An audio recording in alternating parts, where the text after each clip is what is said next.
నమస్తే అండి, నా పేరు Lavanya. Welcome back to Bhimavaram special kitchen. ఈరోజు నేను మీకు చిట్టి ముత్యాల రైస్తో చికెన్ పులావ్ని ఎలా ప్రిపేర్ చేసుకోవాలో చూపిస్తున్నానండి.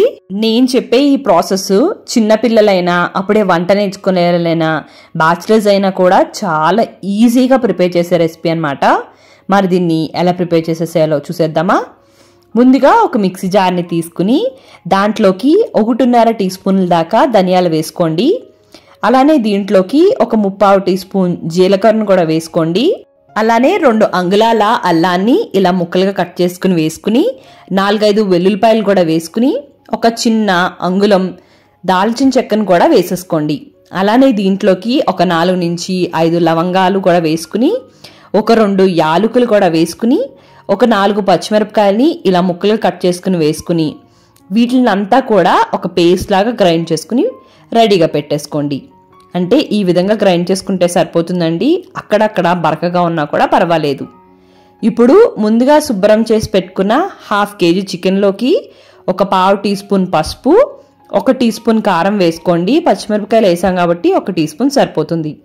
అలానే దీంట్లోకి 1 టీ స్పూన్ దాకా ఉప్పు వేసుకుని మనం ముందుగా గ్రైండ్ చేసి పెట్టుకున్న మసాలా అండ్ పచ్చిమిర్చి పేస్ట్ కూడా వేసుకుని కొద్దిగా కొత్తిమీర, కొద్దిగా పుదీనా కూడా వేసుకుని అలానే ఒక చెక్క నిమ్మరసాన్ని కూడా మొత్తం అంతా కూడా పిండేసుకోండి.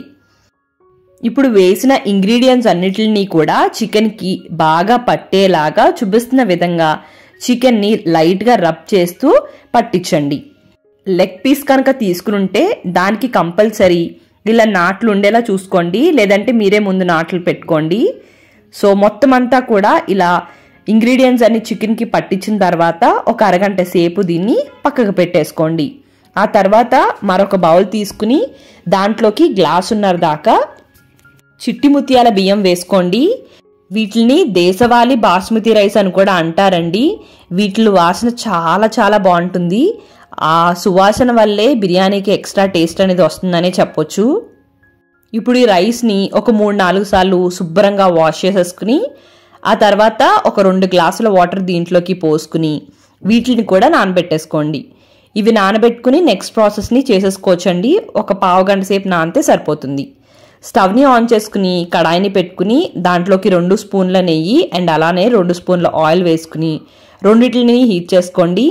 ఆ తర్వాత దీంట్లోకి ఒక అనాస పువ్వు, ఒక జాపత్రి, 4-5 లవంగాలు, 4-5 మిరియాలు, 2 యాలకులు, 1 టీ స్పూన్ షాహీ జీరా, ఒక మరాఠీ మొగ్గ, దాల్చిన చెక్క, బిర్యానీ ఆకు ఇవన్నిటిని కూడా వేసుకుని ఒక 30 సెకండ్ల పాటు ఫ్రై చేస్తే సరిపోతుంది. ఆ తర్వాత 2 మీడియం సైజ్ ఆనియన్స్ని ఇలా స్లైసెస్ లాగా కట్ చేసుకుని అలానే 3 పచ్చిమిర్చిని కూడా వేసుకుని ఈ ఆనియన్స్ లైట్ గోల్డెన్ కలర్ వచ్చేంత వరకు కూడా ఫ్రై చేసుకోండి. ఈ విధంగా ఇలా లైట్ గోల్డెన్ కలర్ వచ్చిన తర్వాత ఇప్పుడు దీంట్లోకి మనం ముందుగా మ్యారినేట్ చేసి పెట్టుకున్న చికెన్ అంతా కూడా దీంట్లోకి వేసేసుకోండి. ఇంక ఎక్స్ట్రా మసాలాలు ఏవి యాడ్ చేయవసరం లేదు. ఇప్పుడు ఒకసారి అటు ఇటు కదిపేసుకుని మూత పెట్టుకుని మీడియం ఫ్లేమ్లో పెట్టుకుని ఈ చికెన్ని కుక్ అవనివ్వండి. ఒక 10 నిమిషాలకి ఇలా చికెన్లోంచి వాటర్ బయటకు వస్తుంది కదండి.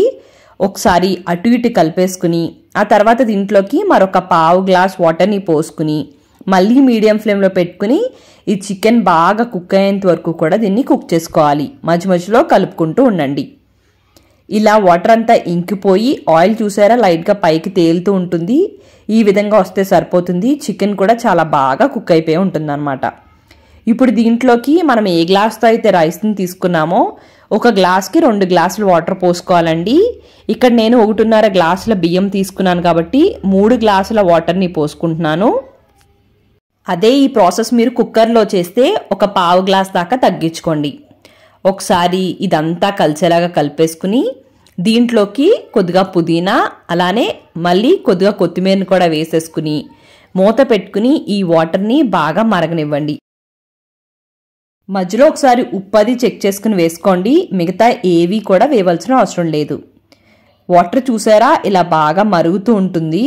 ఇప్పుడు మరొకసారి దీన్ని కలిపేసుకుని మనం ముందుగా నానబెట్టుకున్న రైస్ని వాటర్ ఏమీ లేకుండా దీంట్లోకి మొత్తం అంతా కూడా యాడ్ చేసుకుని మరొకసారి కలిపేసుకుని మీడియం ఫ్లేమ్లో మాత్రమే పెట్టుకుని దీన్ని మూత పెట్టుకుని బాగా కుక్ చేసుకోండి. ఒక 5-6 నిమిషాలకి రైస్ కొద్దిగా కుక్ అవుతుందండి. అంటే మనం వేసిన దానికన్నా ఇంకొంత లావుగా అవుతాయి అన్నమాట ఈ రైస్. అండ్ వాటర్ కూడా చూసారా కొద్దిగా తగ్గుతాయి కదా. ఈ స్టేజ్లో పూర్తిగా సిమ్లో పెట్టేసుకుని మూత పెట్టుకుని అసలు మూత తీయకుండా కన్సిస్టెన్సీ ఈ విధంగా వచ్చేంత వరకు ఉంచండి. అంటే మనం రైస్ని తీసుకుంటే కొద్దిగా తడిగా ఉంటుందండి. వాటర్ ఏమీ ఉండవు కానీ ఇలా తడిగా ఉంటుంది. అదేవిధంగా రైస్ని చెక్ చేస్తే కనుక లైట్గా పదనుగా ఉంటుందన్నమాట. ఇప్పుడు ఈ స్టేజ్లో పూర్తిగా స్టవ్ని ఆఫ్ చేసేసుకుని మూత పెట్టేసుకుని దీన్ని ఒక 10 నుంచి 15 నిమిషాలు ఇలానే స్టవ్ మీద ఉంచేస్తే స్టవ్ వేడికి అలానే కడాయి వేడికి ఇదంతా కూడా పర్ఫెక్ట్గా కుక్ అయిపోతుంది. ఒక 10-15 నిమిషాల తర్వాత తీసి చూసుకుంటే పొడి పళ్ళాడుతూ చాలా బాగా వస్తుందండి. అదేవిధంగా రైస్ని కూడా చెక్ చేసుకుంటే చాలా పర్ఫెక్ట్గా కుక్ అయిపోతుంది అనమాట. అంతే, చిట్టుముత్యాల చికెన్ పులావ్ రెడీ. మరి మీకు ఈ వీడియో నచ్చినట్టయితే like, comment, share and subscribe to Bhimavaram special kitchen. Thank you అండి. మరి మళ్ళీ వీడియోలో కలుద్దాం.